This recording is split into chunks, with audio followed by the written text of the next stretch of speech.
ওকে, আমার কাছে এই মুহূর্তে একটি পেপার আছে যেটার নাম প্রথম আলো। ডেট আছে সোমবার 8 ডিসেম্বর 2025।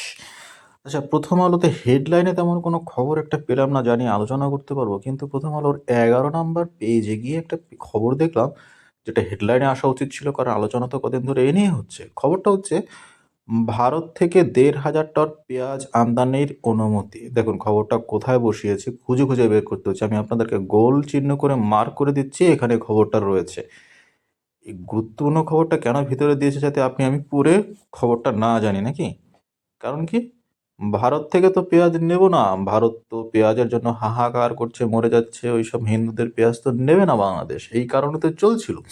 অবশ্যই এই কথা শুনতে খুব ভালো লাগে, সেই জন্য কথাগুলো চলাচলি হচ্ছিল, কিন্তু বাস্তবতা থেকে এরা এখনো অনেক দূরে। এরা সত্যিই জানে না যে বাস্তবতা আসলে অনেক দূরে। পেঁয়াজ আমদানি, ঠিক আছে, খবরটা একটু পড়ি, ফুল দেখি কি লিখেছে, তাহলেই তো বিস্তারিত বুঝতে পারবো। পড়ি তাহলে, হ্যাঁ। ওকে, ভারত থেকে 1,500 টন পেঁয়াজ আমদানির অনুমতি পেল। ঠিক আছে, পেঁয়াজ আমদানির জন্য শেষ পর্যন্ত ভারতকেই বেছে নিল সরকার। আচ্ছা, কেন বেছে নেবে না সরকার ভারতকে? কে দেবে তোমাদের বাংলাদেশকে পেঁয়াজ? এই যে আশা করছে, পাকিস্তান পাকিস্তান বলে চিল্লাচ্ছে, পাকিস্তানের জিডিপি নেই, পাকিস্তানের অর্থনীতি ধ্বংস, নিজেরা খেতে পারে না, তারা তাদেরকে পেঁয়াজ কি করে দেবে? এই জিনিসগুলো এইসব লোকের মাথায় কেন ঢোকে না? ও হ্যাঁ, মনে পড়েছে, এই কারণে ঢোকে না, এরা সবাই অশিক্ষিত, এরা কেউ স্কুলে যায় না, বাচ্চাদেরকে স্কুলে পাঠায় না, যায় কোথায়? মাদ্রাসায়। তাই এরা বহির্বিশ্ব অর্থনীতি সম্পর্কে অবগত নয়। তাই এরা আকাশের চাঁদে কারো ছবি দেখলেই সেটা বিশ্বাস করে। তাই ভারত সম্পর্কে কোনো খারাপ কথা শুনলেই বা ভারত সম্পর্কে খারাপ কথা বলতেই এরা আগ্রহী থাকে, তাই তারা ভারত থেকে পেঁয়াজ নেবে না। কিন্তু ঘটনা উল্টো, পেঁয়াজ ছাড়া, ভারতের পেঁয়াজ ছাড়া গতি নেই। যাই হোক, তো কথা বলে লাভ নেই, এসব সার্কাসের লোকজন। বাকিটা পড়ি খবর। কৃষি মন্ত্রণালয়ের আওতাধীন প্রতিষ্ঠান কৃষি সম্প্রসারণ অধিদপ্তর গতকাল রোববার ভারত থেকে 1,500 টন পেঁয়াজ আমদানির অনুমতি দিয়েছে। মোট 50 জন আমদানিকারককে আইপি দেওয়া হয়, তবে কোনো আমদানিকারকই 30 টনের বেশি পেঁয়াজ আমদানি করতে পারবে না। বাহ, আইন কাউন্ট তো খুব প্রচুর দিয়েছে, কিন্তু 1,500 টন মানে 1,500 টন পেঁয়াজ দিয়ে কি হবে? না বাজার নিয়ন্ত্রণ হবে, না পেঁয়াজের দাম শেষ পর্যন্ত একটা সমীকরণে আসবে। 2,000 টন পেঁয়াজে কিচ্ছু হয় না দাদা। ঠিক আছে, এক সপ্তাহ ব্যবধানে খুচরো বাজারে প্রতি পেঁয়াজের দাম 150 টাকা ছাড়িয়ে যাওয়ার কারণে গত শনিবার কৃষি মন্ত্রণালয় জানিয়েছিলেন যে পেঁয়াজ আমদানির অনুমতি দেওয়া হবে। আচ্ছা, এই কদিন ধরে তো শুনছিলাম যে আমদানি করবে না, এটা মনের মধ্যে জোশ ছিল, নেবেই না নেবেই না, তাহলে এখন আমদানির অনুমতি দেওয়া হবে কেন? এই সকালে একরকম কথা, বিকেলে একরকম কথা কেন বলছে এরা? এদের এদের ও আচ্ছা, মনে পড়েছে, অশিক্ষিত সার্কাস পার্টি। ঠিক আছে, তাহলে তো ঠিক আছে। যাক, বাকিটা পড়ি। কৃষি সম্প্রসারণ অধিদপ্তর সূত্র জানা গেছে, আইপির জন্য এখন পর্যন্ত 3,500টি আবেদন জমা আছে। গতকাল 50টি আবেদন বাছাই করা হয়েছে স্বয়ংক্রিয় ব্যবস্থার মাধ্যমে। সার্ভারে যারা আগে ঢুকতে পেরেছে তারাই আইপির জন্য বিবেচিত হয়েছেন। বাবা, মনে হচ্ছে যেন সোনা কিনতে যাচ্ছে। যাই হোক, হিলি সীমান্তের কাছে অবস্থিত বিজয় এন্টারপ্রাইজের স্বত্বাধিকারী বান্টি জসওয়াল মুঠোফোনের মাধ্যমে জানান যে আজ তিনি সারাদিন চেষ্টা করে সার্ভারে ঢুকতে পারেননি, কাল আবার চেষ্টা করবেন।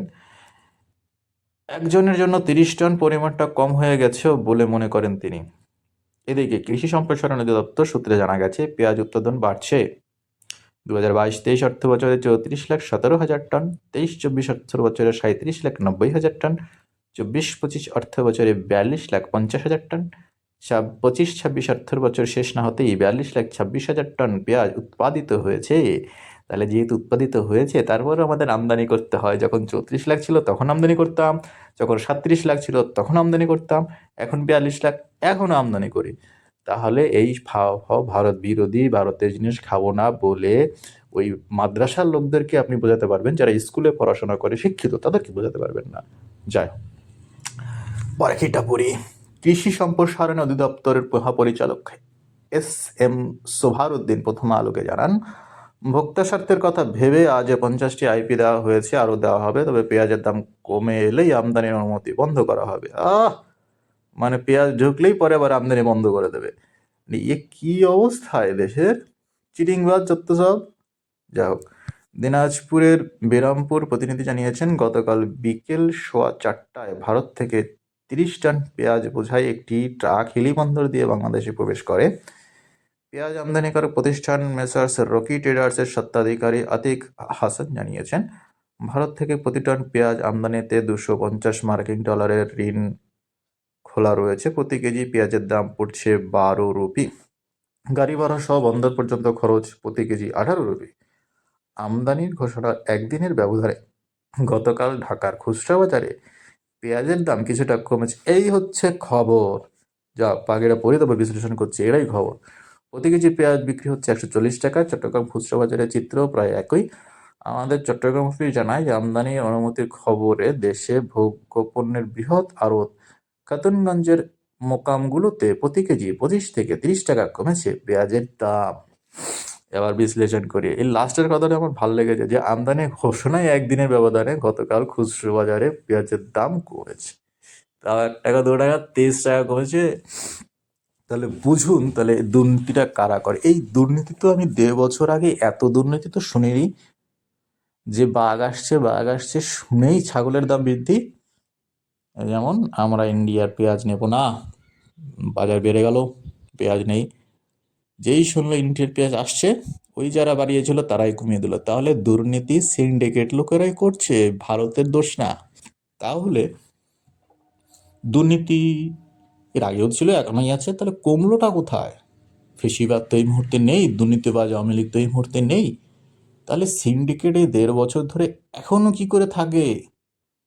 তারপরে এই সরকার তো সিন্ডিকেট পালছে, এই যে বলছে যে দাম কমলে আবার আমদানি বন্ধ করে দেবে, তখন আবার সিন্ডিকেটরা খাবে, আবার কমে যাবে, আবার ভারতের কাছ থেকে নেবে, আবার ভারতের গুণগান করবে, আবার ভারতকে বিদ্বেষ করবে। এই সকাল বিকাল একই কাজ করবে। এই ধরনের ভাওতাবাজি মাদ্রাসা ভিত্তিক মানুষের মাথায় ঢুকবে, যারা অর্থনীতি বিশ্ব পরিস্থিতি জানে না, আর যারা স্কুলে পড়াশোনা করে শিক্ষিত, তারা অন্তত বুঝতে পারছে যে এগুলো দুর্নীতি সিন্ডিকেটরাই করছে এবং তারাই এদেরকে বাড়াচ্ছে। কোনোদিন এই গত 15-30 বছরের সিন্ডিকেট ছিল, কিন্তু এই পেঁয়াজ নিয়ে পেঁয়াজিয়ে কখনো শুননি আমি। একই রকম ছিল, আমদানি একই রকমই হতো, সে ভারতের পেঁয়াজই আসতো।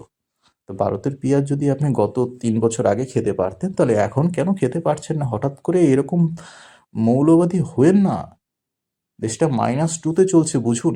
শেখ হাসিনা বাদ, খালেদা জিয়াও মরে গেলে বাদ, শুধু পড়ে থাকবে জামাত ইসলামী। যা করবেন দোষ আপনার, বোমা মারলেও পড়বে আপনার মাথায়। বুঝুন বাস্তবতাগুলো। ধন্যবাদ। সাবস্ক্রাইব করুন মহাকাল বিটু।